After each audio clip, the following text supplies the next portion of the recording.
Presente. Bueno, vamos a continuar con esta serie de pláticas, ¿verdad? Pues que tiene el fin de formar a los padres de familia, de enseñarles, de darles herramientas y exponerles la doctrina cristiana para que eduquen lo mejor que se pueda a sus hijos, ¿verdad? Y claro, mm, como decíamos la plática anterior, el cerebro de los niños es reflejo del cerebro de los padres. En la medida que nosotros nos formamos y avanzamos en nuestros defectos, en nuestra vida espiritual, vamos a poder educar mejor. Esta plática tiene como objetivo continuar el tema de la plática anterior, que es sobre la tristeza, ¿verdad? Estudiamos qué es, cómo se maneja, cómo se educa esta emoción, esta pasión. Y como continuación y aprovechando el tiempo en el que estamos, el tiempo litúrgico, que es el tiempo de la Pascua, vamos a ver lo que nuestro Señor hizo en este tiempo pascual, ¿verdad? Que fue consolar a sus discípulos. Entonces, es lo que veremos en esta ocasión. Vamos a recordar qué es la tristeza, ¿verdad? Rápidamente el proceso que debemos de seguir para manejarla, como se dice modernamente, para gestionar esa emoción.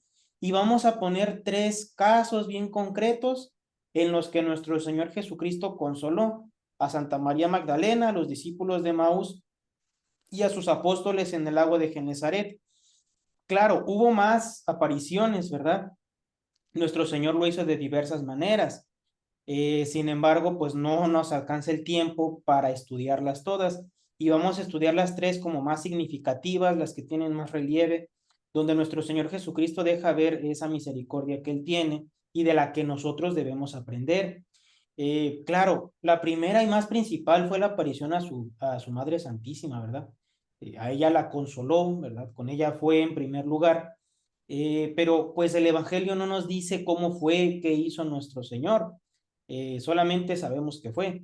De estas otras tres apariciones, ¿verdad? Nos consta, sabemos que nuestro Señor fue, y pues muchos de los textos que están ahí, sobre todo más bien el de los apóstoles, ¿verdad?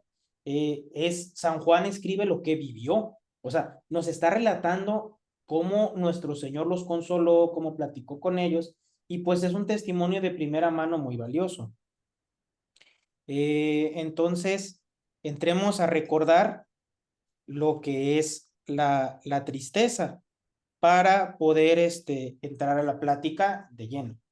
Entonces, recordemos que la tristeza es una emoción y una emoción es un efecto conjunto del cuerpo y del alma que tiene repercusiones en ambos, ¿verdad? Ante una situación es la reacción de nuestra alma y de nuestro cuerpo ante una situación. Entonces, la tristeza es una emoción que nos abate por un mal presente, ¿verdad? Sucede algo malo y yo me quedo sin fuerzas, me siento mal, no tengo ganas de nada.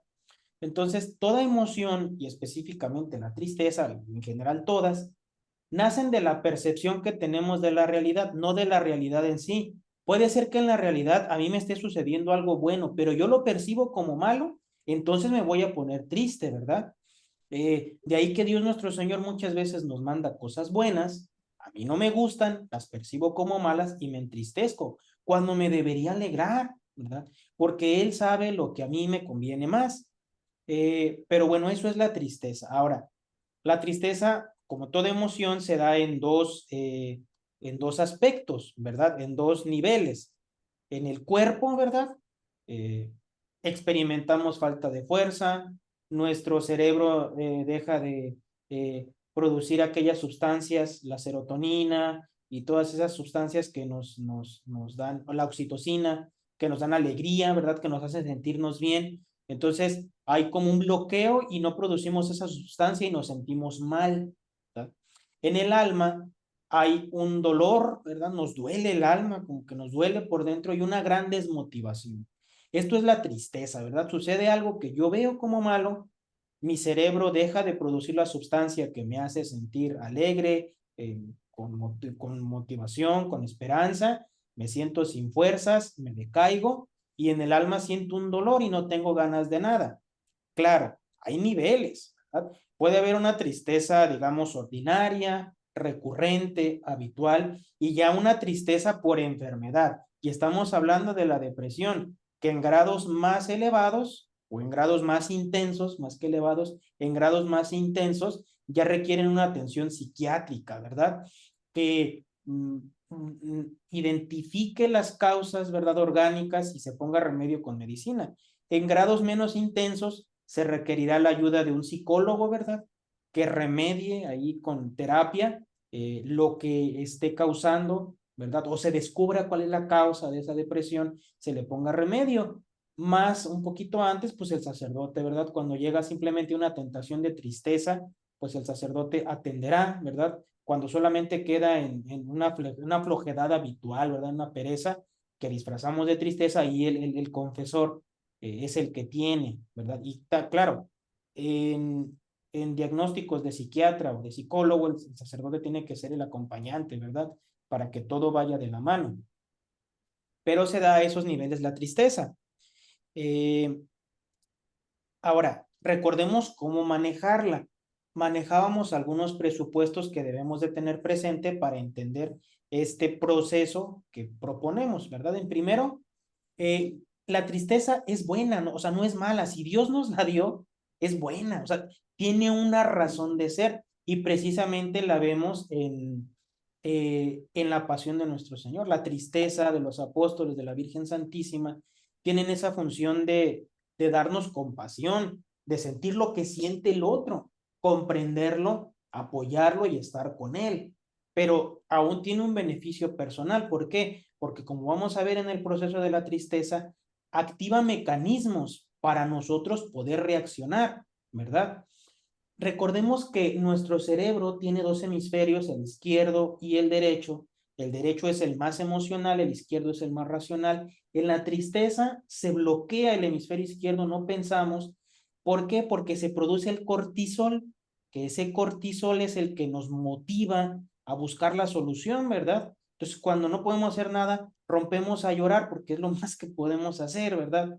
Pero ordinariamente la tristeza, por paradójico que parezca, al decaerse los ánimos y demás, es porque está reuniendo energías el cuerpo para reaccionar en el momento que se necesiten. Esa es la función que Dios nos dio. Y ahorita, ¿verdad? Que expliquemos el proceso, vamos a ver cómo es donde entra el pecado en la tristeza. ¿Por qué? Porque Dios la permite para que yo guarde las fuerzas y que en el momento que se requiera, esas fuerzas que yo ahorré, porque la tristeza me deprimió, las utilice para salir adelante. Si yo bloqueo el proceso de salir de la tristeza y me quiero quedar ahí lamentándome en mis dolores, haciéndome la víctima, sintiendo que todos están contra mí, que por lo tanto soy el centro del universo, entonces bloqueo la razón de ser de de la tristeza y peco de pereza, ¿verdad? O de desesperación en los casos más extremos. Entonces, teniendo presente estos elementos, el proceso es muy sencillo, ¿verdad?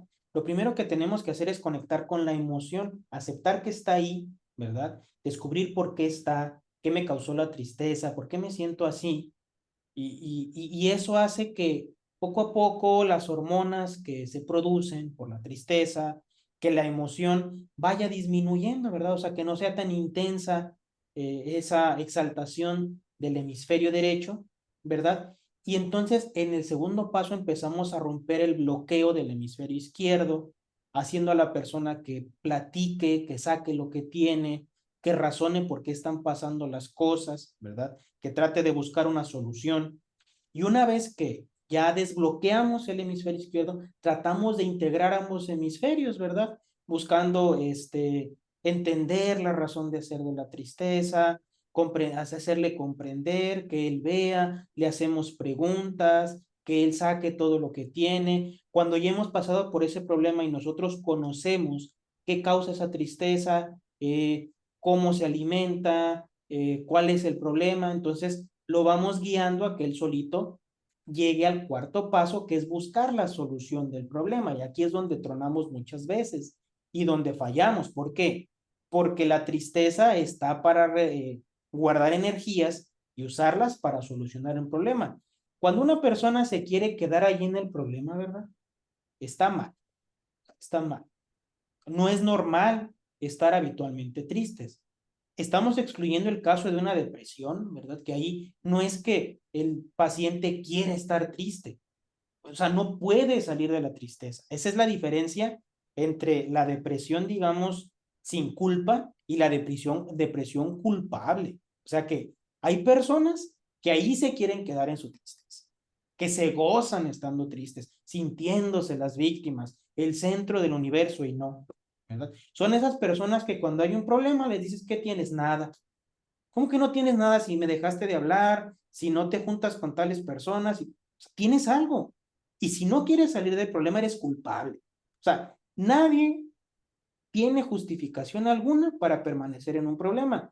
Decía San Agustín, equivocarse es de humanos, permanecer en el error es diabólico, ¿verdad? Entonces, en el sentido de que no puedes quedarte ahí tirado en tu tristeza. O sea, si hay algo, solucionalo, platícalo, ¿verdad? Y si es por tu soberbia, si es por tu orgullo, humíllate, humíllate y busca una solución. ¿Por qué? Porque para eso te está permitiendo Dios la tristeza, ¿verdad? Entonces, una vez que buscamos la solución al problema, hay que ser prudentes y sabios. Prevenir una nueva recaída. Yo ya sé que me entristece, yo ya sé que me hace caer, no voy a evitar, ¿verdad? Digamos, caer de nuevo en la tristeza. Probablemente se vuelva a dar y por la misma causa, pero yo ya sé cómo entré, por qué entré, cuál fue la causa y ya sé cómo salir y voy a tratar de salir, ¿verdad? O sea, aquí la explicación de la tristeza, no nos engañemos, estamos dando esta plática no para justificar a las personas que están tristes, ¿verdad? A las personas que tienen problemas, a las personas que tienen conflictos, no lo estamos justificando. Estamos dando un mensaje claro de que el problema se tiene que solucionar, ¿verdad? Y de que tienes que aliviar esa tristeza, porque la tristeza, como dice el libro de los Proverbios, seca los huesos, ¿verdad? Y consume la carne.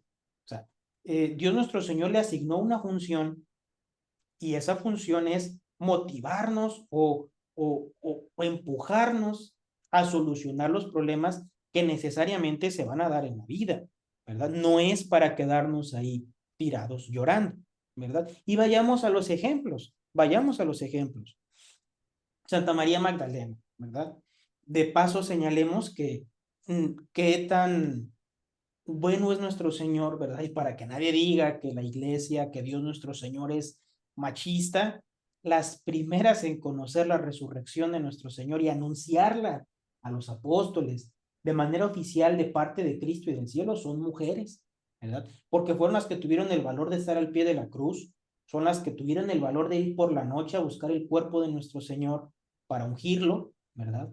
Entonces, nuestro Señor les premia esa valentía, ¿verdad? Y castiga, como vamos a ver, a los apóstoles por su cobardía, porque se dejaron llevar de su tristeza. Veamos la diferencia entre la tristeza de las mujeres y de los apóstoles. Ambos están tristes porque están viendo morir a nuestro Señor, pero la tristeza de las santas mujeres, que quizás era mayor, no las deja ahí escondidas en una casa por temor de los judíos, ¿verdad?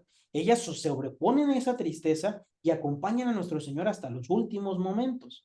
Los apóstoles, dejados llevar de esa tristeza, se duermen en el huerto, salen huyendo, se esconden, San Pedro le niega, San Juan guarda silencio. Entonces, vemos que nuestro Señor premia que las santas mujeres tuvieron la gracia de vencer esa tristeza o de manejarla más que vencerla. Ahora, el caso de Santa María Magdalena, ¿verdad? Es ejemplar.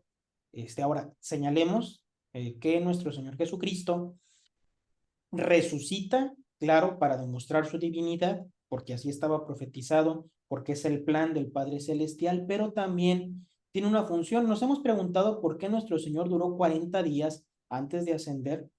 Estuvo en la tierra 40 días, claro, para demostrar que su resurrección era verdadera, que no era una simple aparición, que no era algo, digamos, pues accidental, o que no, no era real, ¿verdad? Excluyamos todo pensamiento en ese sentido. Eh, Nuestro Señor se queda, ¿verdad? Se queda 40 días para consolar. a todos los discípulos que habían sufrido, ¿verdad? Esa es la razón de ser que nuestro Señor se quede 40 años. Nuestro Señor desde el primer minuto de su resurrección se dedica a consolar. ¿Por qué? Porque pues él ya era feliz. Bueno, nunca dejó de ser feliz, ¿verdad?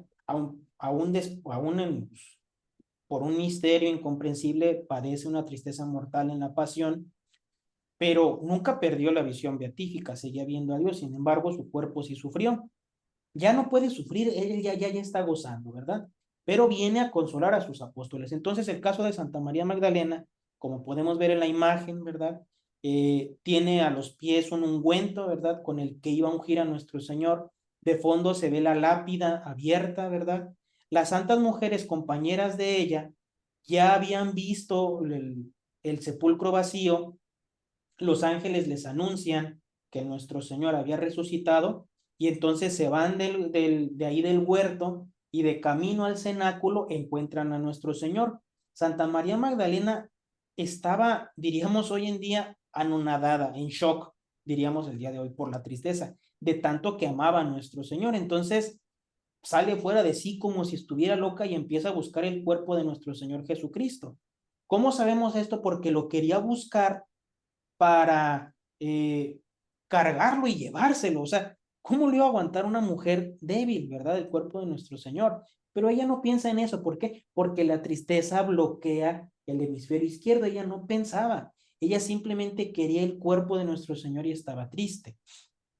Entonces, absorta por la tristeza, entra al sepulcro y en el sepulcro unos ángeles le dicen, ¿a quién buscas? Ha resucitado. Ella no los escucha, o sea, no escuchó lo que los ángeles le dijeron. Sin embargo, nuestro Señor hace eso ¿para qué? Para romper el shock, para romper el trance y que ella empiece a entrar en sí, que se empiece a desbloquear, ¿verdad? El hemisferio izquierdo, ¿verdad? Empezar a minorar la emoción. Entonces, Santa María Magdalena se voltea del sepulcro y se topa con nuestro Señor Jesucristo, que de alguna manera hizo verse como si fuera el hortelano que iba a cuidar el huerto. Entonces, Santa María Magdalena lo primero que le dice, si tú te lo llevaste, dime dónde está. O sea, ella piensa que todos están en su pensamiento, ¿verdad? Que todos están pensando en lo que ella ama, y no es así.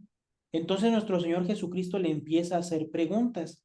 ¿Para qué? No la reprende porque esté triste. Tengamos presente que la tristeza, cuando surge naturalmente, no es pecado. Nunca debes de regañar o castigar a alguien porque está triste. Eso es lo más horrible que se puede hacer y no es cristiano, porque ni nuestro Señor lo hizo con Santa María Magdalena. ¿Qué hace nuestro Señor? Empieza a conectar con esa emoción, ya que su emoción ha encontrado salida. Nuestro Señor le dice una palabra, María, pero claro, se lo dijo con el tono, con el cariño, con el que Él siempre se lo dijo en vida, ¿verdad? Y allí ella recordó, Maestro. En ese momento desahoga toda su tristeza y se cambia en alegría esa tristeza, ¿verdad? Una alegría muy grande. ¿Y nuestro Señor qué hace? No deja que saque toda esa alegría, sino que le dice, María, aún no he subido al Padre, tú tienes que ir, no te acerques a mí, porque tu alegría es inmoderada, no está ordenada. Entonces ve con los apóstoles, ve con mis discípulos y diles que los voy a ver en Galilea, ¿verdad?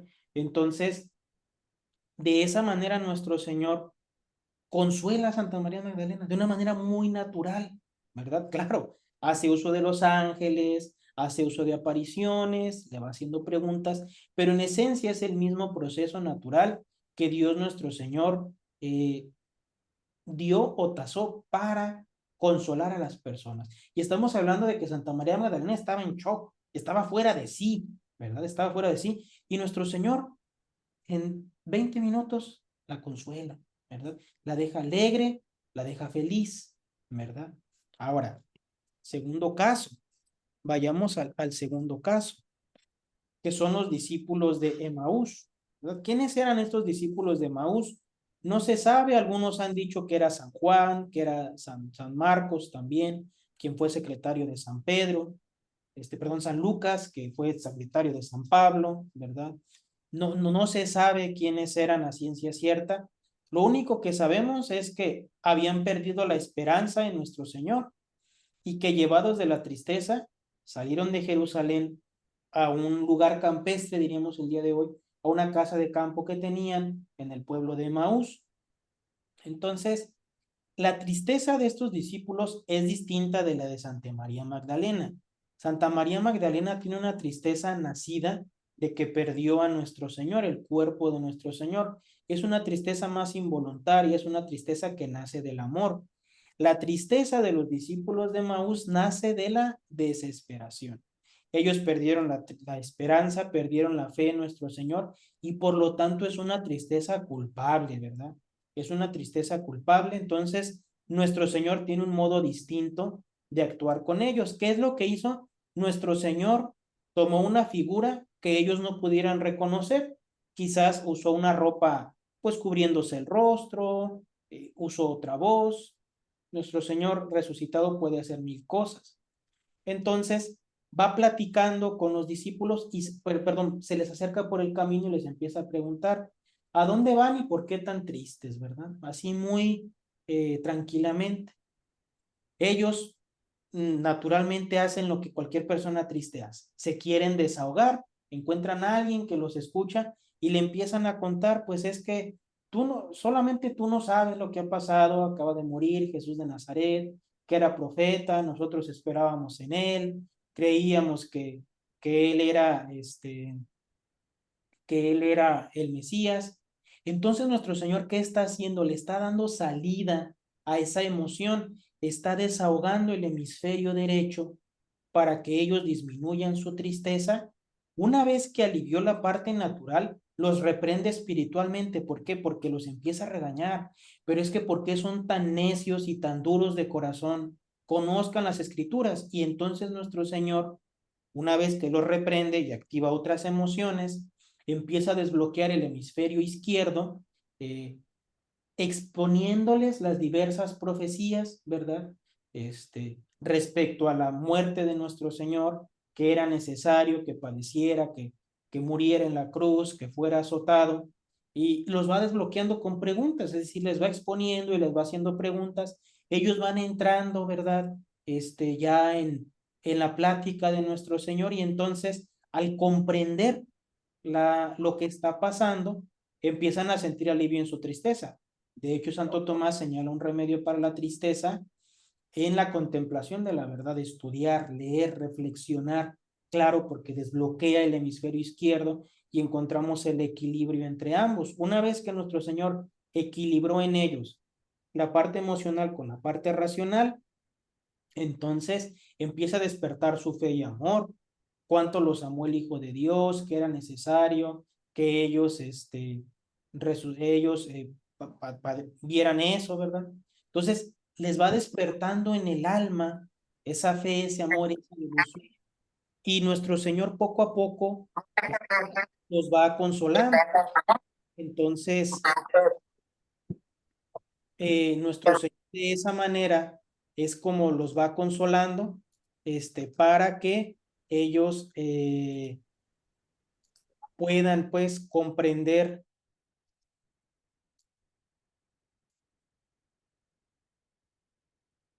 para que ellos puedan comprender, ¿verdad? Eh, lo que había sucedido. Entonces, una vez que ya los consoló, nuestro Señor va más allá. Con Santa María Magdalena solamente se quedó en consolarla en su tristeza y encargarle una misión. Ya una vez que nuestro Señor, de alguna manera, atendió emocionalmente a los discípulos de Maús, los atiende espiritualmente y de alguna manera los confiesa, ya los dispuso a la Sagrada Comunión. Y entonces les hace nuestro Señor como que se va a ir y ellos tan gozosos de encontrar a alguien que los escuchó y los comprendió, le dicen, ¿a dónde vas? Y entonces lo detienen, lo llevan a su casa y les dice nuestro Señor, pues vamos a sentarnos a comer. Y ahí les da la Sagrada Comunión. En la fracción del pan, dice, cuando les dio la comunión, se vieron quién era. Ahí nuestro Señor les abre los ojos cuando les da la Sagrada Comunión y desaparece. ¿Por qué nuestro Señor desaparece y no se queda? Porque ya cumplió su misión de consolarlos, ¿verdad? O sea, nuestro Señor no se queda, digamos, de manera inútil ahí con ellos, o sea, tiene que ir a consolar a los demás apóstoles, tiene que ir a hacer más cosas, y, o sea, no porque nuestro Señor le faltara tiempo, sino porque ya lo demás era innecesario, ¿verdad? Y solamente cumple su misión. Entonces, en ese momento les inspira el deseo de que vayan a Jerusalén y regresan corriendo a Jerusalén para llegar a la última aparición de nuestro Señor, ¿verdad? Que se le aparece a todos los apóstoles juntos sin estar Santo Tomás y estando más discípulos. Así es como consuela a los discípulos de Emaús nuestro Señor Jesucristo, ¿verdad? Vemos que utiliza una manera muy natural. ¿Por qué? Porque la gracia no destruye la naturaleza, la supone. Entonces, así es como consuela a estos apóstoles, a estos discípulos. Ahora vayamos con el caso más ejemplar, que es los apóstoles en el lago de Genezaret. ¿Qué pasó? Que nuestro Señor durante todo el domingo se estuvo apareciendo, estuvo consolando a unos, estuvo consolando a otros, y al final del día, cuando ya todos estaban reunidos, se les aparece, pero nunca se les había aparecido a los apóstoles reunidos juntos solos. Y nuestro Señor les dijo, vayan a Galilea, es decir, sepárense de de todos los discípulos, porque quiero hablar con ustedes, ¿verdad? Entonces ellos se van al lago que ellos tanto habían recorrido hacía mucho tiempo, pero claro, estaban tristes. ¿Por qué sabemos tristes? Porque nos dice el Evangelio que estaban a la orilla del lago todos en silencio. Nadie hablaba. ¿Por qué? Porque estaban reflexionando en su pecado, estaban tristes por su pecado, ¿verdad? Es una tristeza distinta. La tristeza de Santa María Magdalena es nacida del amor, la tristeza de los discípulos de Maús de la desesperación, y la de los apóstoles por su pecado, ya estaban arrepentidos. Es una tristeza porque habían pecado, porque habían negado a nuestro Señor, porque lo habían abandonado. Entonces, pues eran hombres de acción, nuestro Señor así los elige, ¿verdad? Y entonces San Pedro es el que toma la batuta y dice, vamos a pescar. O sea, así dice el Evangelio, dice San Juan, estábamos todos sentados, nadie hablaba, y de repente San Pedro dijo, yo voy a pescar. Y ahí van todos con él, porque pues él era el superior. Desde entonces se ve que el espíritu del buen sacerdote es de obediencia. Entonces, se van todos a pescar, están ahí pescando toda la noche para disipar esa tristeza, ¿verdad? Vemos como los apóstoles, más que Santa María Magdalena y que los discípulos de Maús, como más instruidos por Dios y como con cualidades más naturales, más grandes naturales, naturalmente buscan disipar su tristeza, no se quieren quedar ahí tirados llorando. Se van a pescar, no pescan nada en toda la noche y en la mañana nuestro Señor se aparece. ¿Por qué nuestro Señor dejó que ellos estuvieran pescando toda la noche? Pues porque quería que lo intentaran, que se esforzaran en disipar esa tristeza. Claro, no lo consiguieron en toda la noche. En la mañana, nuestro Señor se les aparece y les grita desde la orilla, muchachos, ¿tienen algo para comer? Y San Pedro, pues algo seco, ¿verdad? Enojado, claro está. Toda la noche estuvo pescando y no encontró nada, le grita, no tenemos nada, ¿verdad? Malhumorado, le grita. Bueno, así lo explican muchos autores y lo imaginamos, malhumorado, no tenemos nada, no hemos pescado nada, ¿verdad? Y nuestro Señor les dice, tiren la red del lado derecho. Entonces, allí San Pedro pudo haber tenido la soberbia de decir, ¿qué me va a andar enseñando este muchacho a mí? Yo que conozco este lago desde toda mi vida, yo que sé pescar, ¿a poco no voy a saber pescar? Pero tiene la humildad de escuchar consejo, ¿verdad? Tiene la humildad de escuchar consejo y entonces echa la red como le dijo aquel joven. ¿Por qué no salimos de nuestra tristeza muchas veces? Por soberbios, porque allí nos queremos quedar, porque sentimos que siempre tenemos la razón, que todo lo sabemos y que todo lo podemos. Y nosotros, si hubiéramos estado ahí, ahí se acaba el milagro y nuestro Señor no nos consuela. San Pedro no. Tiene la humildad de escuchar consejo y veamos lo que nuestro Señor le va a premiar esa humildad. Quedó muy escarmentado por la soberbia del Jueves Santo. Tiran la red y San Juan nos dice, pescaron 153 pescados grandes, dice. Y todavía en su sencillez de apóstol, de pescador, nos dice, y la red no se rompió. Nos está dando a entender que esa red era pequeña y que se pudo haber roto. Pero nuestro Señor hizo el milagro de que no se rompiera. Los apóstoles no eran todos iguales. Entonces, San Pedro y los demás, más pecadores, con el alma más sucia, pues no entendieron todavía el milagro. San Juan, más limpio, ¿verdad? Más puro de corazón, le dice a San Pedro, es el maestro. Él lo conoció en ese momento. San Pedro, otra señal de humildad, le hace caso al más joven, ¿verdad? Y dice, es que él es más puro, él es más santo, pues si es el Señor le voy a creer. Y entonces despierta, ¿verdad? Todas las energías de San Pedro, las estuvo guardando por la tristeza y ahí, al ver que era su maestro, ¿qué es lo que dice el Evangelio? Dice, se puso su túnica, ¿verdad? Porque estaban pescando pues sin la túnica y se echa a nadar, ¿verdad? Se echa a nadar. El impetuoso San Pedro, ¿verdad? Se echa a nadar porque no aguantaba las ganas de ver a nuestro Señor. Llega a la orilla y nuestro Señor le dice, tranquilo, Pedro, baja la red baja los pescados con tus compañeros, ¿verdad? Pues San Juan no se echa al agua, ¿por qué? Porque era un alma más pacífica, un alma más tranquila, y le consolaba simplemente saber que ahí estaba nuestro Señor, ¿verdad? Yo lo veo, Él me ve, Él está ahí, yo estoy aquí, ahorita voy a llegar. Cómo nuestro Señor trata a las almas, ¿verdad? Para guiarlas de manera natural.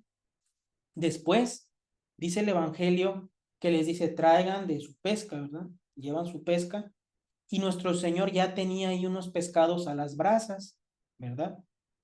Nota curiosa, el primer cocinero de un colegio eclesiástico, es decir, de sacerdotes y obispos, fue nuestro Señor Jesucristo, ¿verdad? Es el primero que la iglesia fundada cocinó para sacerdotes y obispos, ¿verdad? Bueno, los trata con mucha amabilidad nuestro Señor, los sienta, les pone la mesa, les da de comer, completan la comida con los pescados que ellos habían traído, ¿verdad?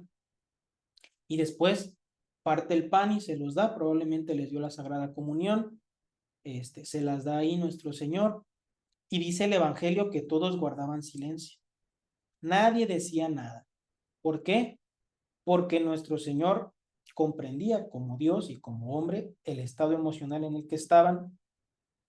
Los mismos apóstoles, pues llenos de vergüenza, de temor, de tristeza, no le dicen nada a nuestro Señor. Así que nuestro Señor, tomando la palabra, los levanta y se los lleva a caminar. ¿Por qué? Porque el ejercicio desahoga o ayuda a asimilar el cortisol, ¿verdad? Pues el cortisol es lo que bloquea la hormona de sentirnos alegres, entonces nuestro Señor quiere aminorar esa tristeza otra vez, trata de conectar con su emoción y se los lleva. ¿Por qué? Porque les empezó a hablar del misterio del reino de los cielos y eh, les empieza a platicar con ellos. Y allí es cuando platicando, pues San Pedro le dice, oye Señor, ¿y qué va a pasar con Juan? Porque creían todos que iba a durar hasta el fin del mundo y le dice nuestro Señor, si yo quiero que él esté aquí hasta que yo regrese a ti, ¿qué te importa? Tú sígueme. Y allí se lo lleva. Aparte, ¿por qué?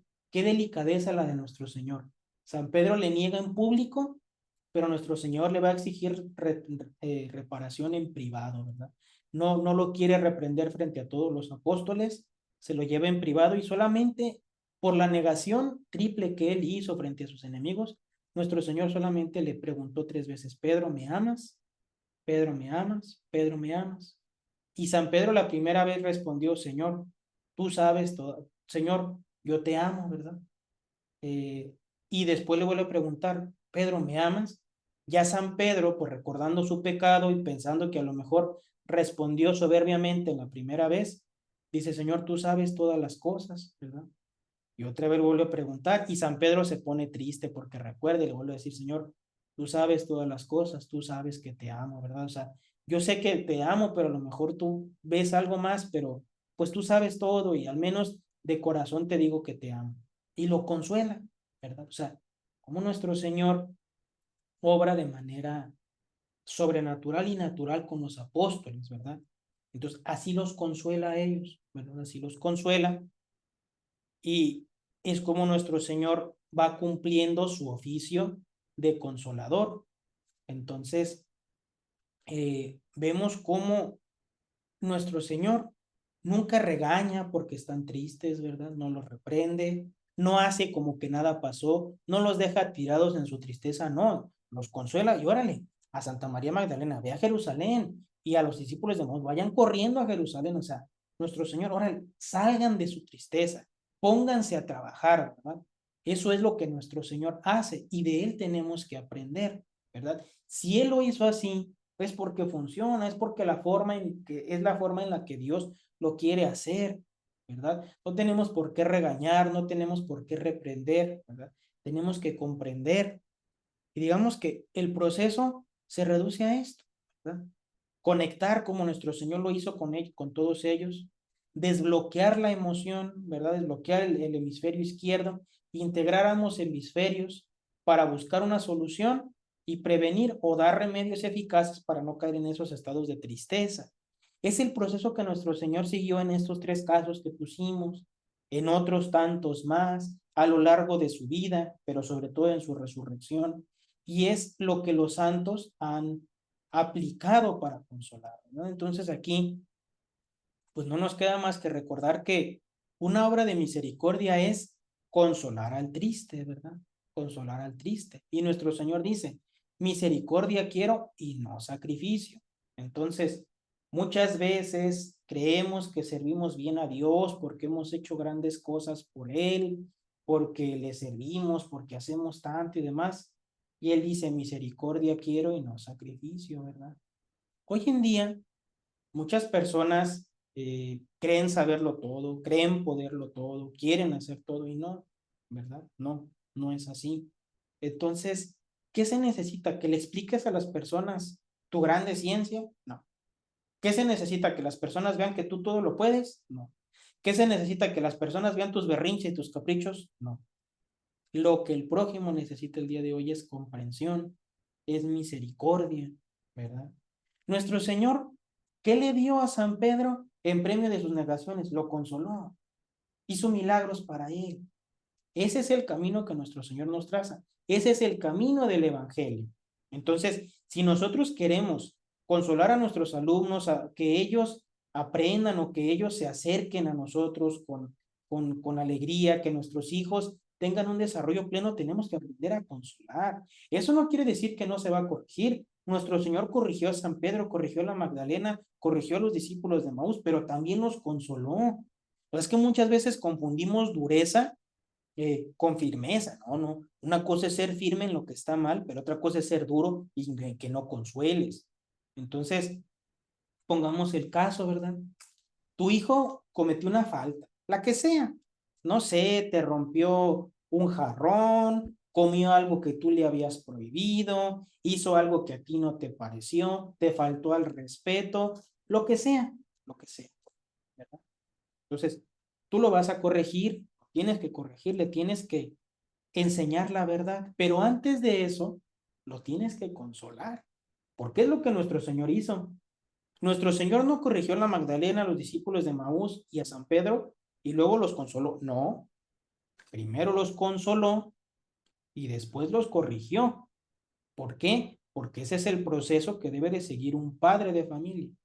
Cuando tú consuelas a tus hijos y luego los corriges con amor, como lo hizo nuestro Señor, eres padre. Cuando no, no eres padre. De padre solamente tienes el nombre. De maestro solamente tienes el nombre, ¿verdad?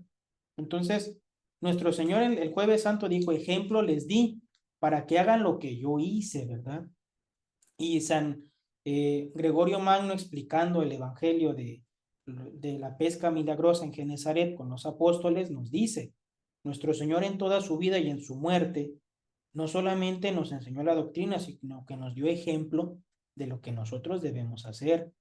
Como padres de familia, como educadores, requerimos conocer este proceso y aplicarlo, sobre todo cuando el error lo cometí yo, ¿verdad?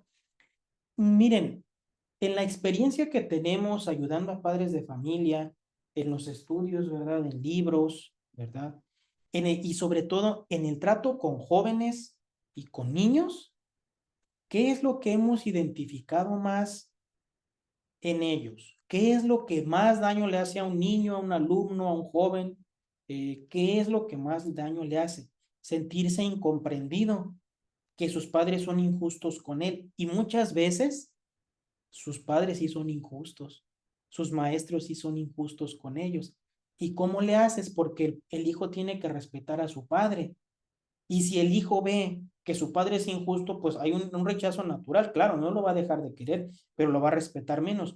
Yo no les puedo decir que sus padres fueron injustos, ¿qué más quisiera? Hablar con ese padre de familia y decirle, oiga, pídale perdón a su hijo. ¿Por qué? Porque el pobre está triste, está desconsolado. ¿Y qué le digo? Tengo que hacer un milagro trayendo ángeles, pero no lo puedo hacer. Entonces, como padres de familia, tienen el deber en conciencia de tener o de consolar a sus hijos en toda ocasión. Porque al hijo lo que más daño le hace la incomprensión de su padre o de su maestro, ¿verdad?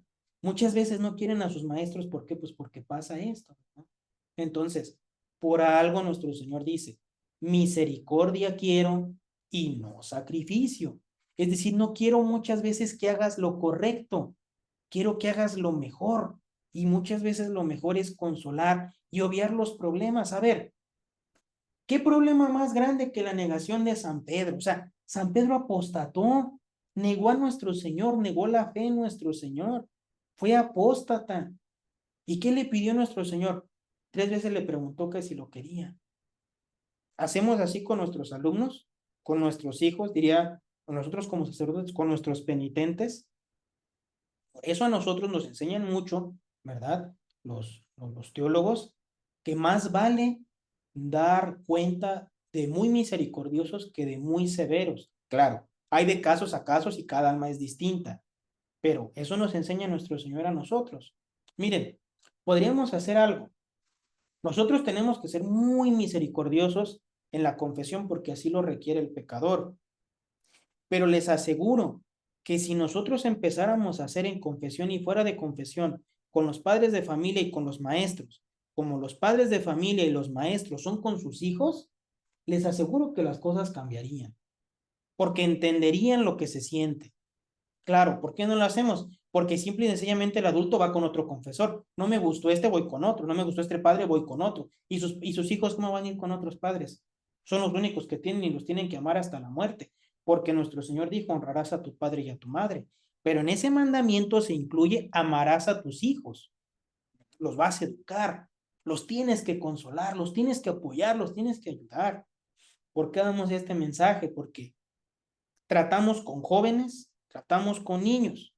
Y lo que más vemos es que los niños están tristes, que los jóvenes están tristes, se sienten incomprendidos. Claro, es proceso de la edad y errores normales de la educación, pero una cosa es equivocarte y otra cosa es permanecer en el error, ¿verdad? Completando la frase de San Agustín, eh, un poeta, Edmund Burke, bueno, se me escapa el nombre, se me está cruzando el nombre, es un poeta católico, ¿verdad? Inglés, que escribió, eh, equivocarse es de humanos, corregir es de sabios, perdonar es de Dios. Y Dios nos manda a perdonar. Y es la realidad.